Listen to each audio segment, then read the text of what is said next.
अब बात ये तहसीलदार साहब, आज भी मैं ये चाहता हूँ कि उसका धर्म उसके हाथ है, मेरा धर्म मेरे हाथ है।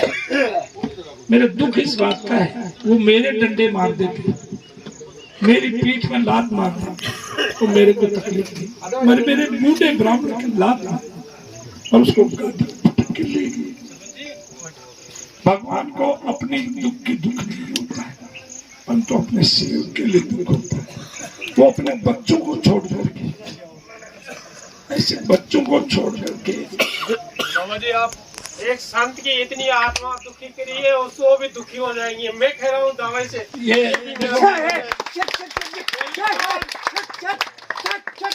महाराज की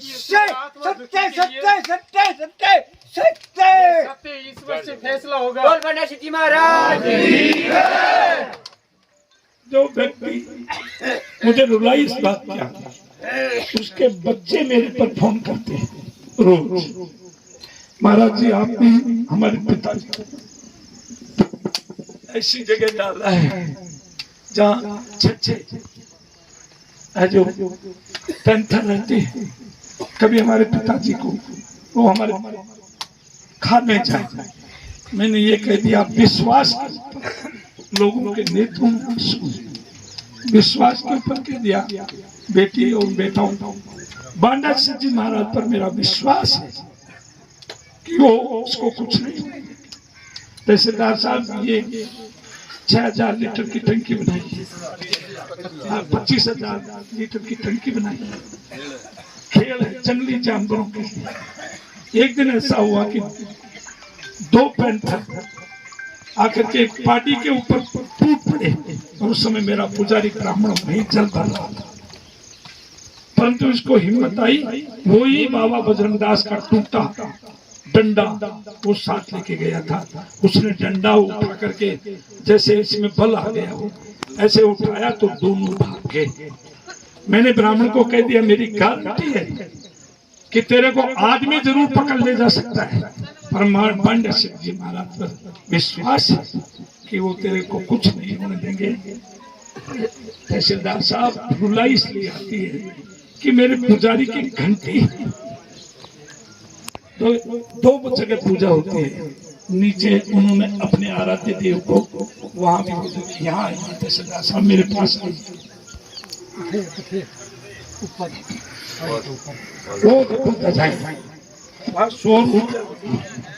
और ये हजारों साल पहले का स्थान है। पांड्या सिंह जी महाराज बूढ़े के रूप में लोगों को आज भी दिखाई देते हैं। और बजरंगदास जी इतनी रोटियां खाते थे, उन्होंने ये कहा कि आप यही रहो, बोले मैं भूखा मरूंगा, तेरे को भूख नहीं लगेगी। 40 दिन तक उनको भूख नहीं लगी। ये इसलिए उन्होंने अपनी फोटो में परंतु ये 2 व्यक्ति इतना हट धर्म मिता अपनाई है, इससे मुझे बड़ा दुख है। ये समाधि हम ज्यादा नहीं बोलना चाहते, हम ये समाधि बनाना चाहते हैं। और ये जो 50 साल से कमरे बने हुए हैं, इनमें सर्प रहते हैं, बिच्छू रहते हैं, और ये कभी भी ध्वस्त हो सकते हैं। हम इनकी रिपेयर भी करेंगे और इनको ठीक भी करेंगे, समाधि भी बनाएंगे। और मैं वचन देता हूँ, अब तो बाउंड्री बनेगी बाबा। सुनो, मैं वचन देता हूँ, एक बार इस एरिया को मेरे हाथ में सौंप के देखे। ये जंगल, ये भले जंगल ये फॉरेस्ट एरिया में रहे, परंतु एक बार ये सौंप के देखे, ये जितने भी पेड़ आपको दिखाई दे रहे हैं, ये सारे बजरंगदास जी महाराज के लगाए गए। भले ही वन मंत्री जी ने मेरे से कहा, महाराज जी मैं लिख के तो नहीं दे सकता, पर कोई भी अधिकारी आपके काम को नहीं रोकेगा। हाँ, कोई भी अधिकारी लिख के तो नहीं देगा, क्यों, भारत का कानून ऐसा बना हुआ है, परंतु आपकी समाधि का काम नहीं रुकेगा और पूजा नहीं रुकेगी, पूजा नहीं रुकेगी। महाराज आपकी पूजा रुक गई, ये वचन दिया है वन मंत्री ने, तो हमारी पूजा रुक गई। ये क्लियर करता है, हमारी सरकार होते हुए भी ये आपकी पूजा को कोई नहीं रोक सकता। हमारी सरकार होते हुए भी, यदि सनातनी सरकार होते हुए भी, हमारी संस्कृति होते हुए भी हमारी यदि पूजा रोकती है तो महाराज हमारी पूजा बंद हो जाएगी, आपकी पूजा कभी बंद नहीं हो सकती। तो इसलिए मैं तो लास्ट में यही चाहता हूँ कि आप उनको समझाएं, हमारी समाधि बनने दें, हमारे को चौरी नहीं करनी पड़े, रात में यहाँ हमारे को कोई काम नहीं करना पड़े, और दोबारा हमारे पुजारी या हमारे कर्मचारी यदि चले गए तो मैं आपसे सत्य कहता हूं, मैं किसी को भी नहीं कहूंगा, और मैं जाकर के कलेक्टर साहब के यहाँ धरना जाकर के धूनी गाड़ दूंगा, किसी को नहीं कहूंगा। अब मेरे पीछे यदि कोई आ गए और उन्होंने प्रशासन को मजबूर कर दिया तो मैं नहीं कह सकता। आप भी पूछ लो किसी के घर में जाके मैंने कहा, ये वैसे नहीं है, ये कोई प्रोपेगेंडा नहीं है। ये 8 महीने से दुखी हैं, 8 महीने से, और इन्होंने पूरा जिम्मा हम संतों पर डाला कि महाराज आप इसको बनाओगे, आप इसकी रक्षा करोगे। हमारी सनातन, हमारी इच्छा है बाबा जी की मूर्ति बन जाए। 50 वर्ष तक वो यहाँ रहे हैं, तो सन 72 में यहाँ आए हैं, तो उनकी मूर्ति बन जाए, उनकी समाधि बन जाए, ताकि हम यहाँ से भगवान के वहाँ जाएं, बीच में विश्राम करने, जल पीने, छाया में बैठ जाएं, और यहाँ जो अपनी कोई भी मानस जो मनोरथ पूरा होता है स्वामनी कर ली। महाराज यहाँ रहने से उनके जंगल की क्षति नहीं होगी। महाराज जी को मेरा सादर प्रणाम।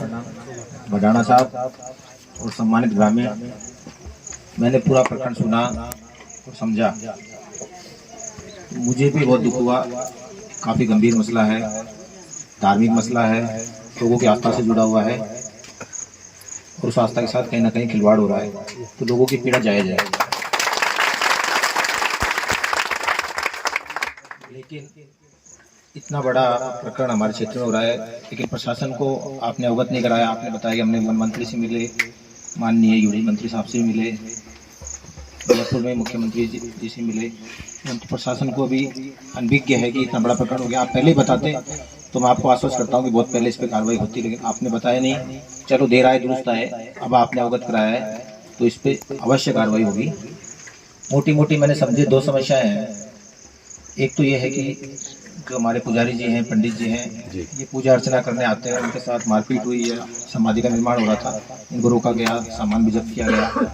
दूसरा, ये जो आवास बने हुए हैं इनके ताले तोड़े गए, यहाँ पे दारू मीट खान पान किया गया, और ये धार्मिक आस्था को ठेस पहुंची। तो 2 प्रकरण है। दूसरा प्रकरण ये है कि जो बाबा जी की समाधि है वो जहाँ पे उनका देवलोक गमन हुआ है, जहाँ इनको दाह संस्कार हुआ है, उसी जगह पे इनकी समाधि बनी। सही है, सही है।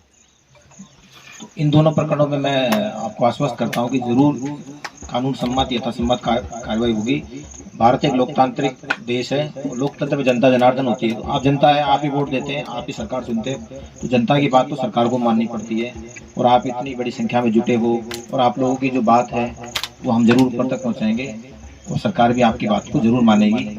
इशू ये है कि ये ज़मीन वन विभाग की है। वन विभाग की ज़मीन में वन अधिनियम से वन विभाग की ज़मीनें शासित होती हैं। इनका एक अलग ही कानून होता है, इनकी अलग ही फोर्स होती है, इनका अलग ही कानून होता है। ये अपने आप कार्रवाई करते हैं, लेकिन उस कार्रवाई के नाम पे मनमानी नहीं होनी चाहिए, वो भी कानून सम्मत कार्रवाई होनी चाहिए। तो जैसा चीज़ें बताई कि कोई नोटिस नहीं साहब, कोई कुछ नोटिस नहीं, कोई मारपीट नहीं। और दूसरी चीज़ ये है कि ये स्ट्रक्चर इतना बड़ा खड़ा हो गया, तो इनको रोकना चाहिए था, तो प्रथम स्टेज पे रोकना चाहिए था।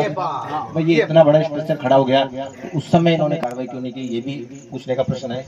इतना बड़ा स्ट्रक्चर खड़ा हो गया, उसके बाद ये लोग रोक रहे हैं, तो ये जरूर लेकिन साहब जांच का विषय बीच में है। मैं आपको एक रोकूंगा, वन विभाग कैसे हो सकती है? क्योंकि बाबा 1972 में बैठ गए, जब तक तो वन विभाग बना ही नहीं था। नहीं, बिल्कुल आप अरे सुनो, और ये नियम है वन विभाग में। मेरा गिरावड़ी, ये कई गांव ऐसे हैं जो क्षेत्र में आज पूरा आधा गांव उसमें आ रहा है, उनको तो नहीं निकाला किसी को। नहीं, आप बिल्कुल सही कह रहे मेरी हैं। बात सुनो, ये बाबा जी को कैसे निकाल दोगे? नहीं, आप जो जब ये वन विभाग का जन्म नहीं हुआ उससे पहले बाबा जी यहाँ पे बिल्कुल सही कह रहे हैं। और जगह भी आप देखो ना, बाबा जी थे यहाँ, उससे पहले भी थे। फिर तो साहब उसको कैसे निकाल सकते? नहीं, जैसे सरिस्का में भरतरी जी है, नारायणी माता है, पंडपुर जी, हनुमान जी है, वो अच्छी जगह है। ये भी वन विभाग में है, वो वन विभाग में है। जब लोगों की आस्था का प्रश्न है। बात बिल्कुल सही है। अब मैं यही कहना चाहता हूँ, अगर वो हट धर्मिता पे आते हैं या कुछ नहीं, गुंडागर्दी पे आते कोई हैं हट तो देखो पब्लिक तो फिर गुंडागर्दी जैसे वो करेंगे वो फिर हम भी जान सकते किसी तरह की कोई धर्मिता नहीं है। आपने जो अपनी मांगे लिखी है ना, वो एक मुझे लिखित में दो, एक ज्ञापन के रूप में दो। मैं ही चाहता हूँ आज शाम को कलेक्टर साहब अपने आशपुरा में आ रहे हैं, ग्राम पंचायत आशपुरा में है ना, रात्रि चौपाल कलेक्टर साहब आ रहे हैं थोड़ी देर में। तो मैं चाहता हूँ कि 2-5 लोग, अभी मैं भी चलूंगा और आप भी मेरे साथ चले, तो वहाँ अपनी ये लोग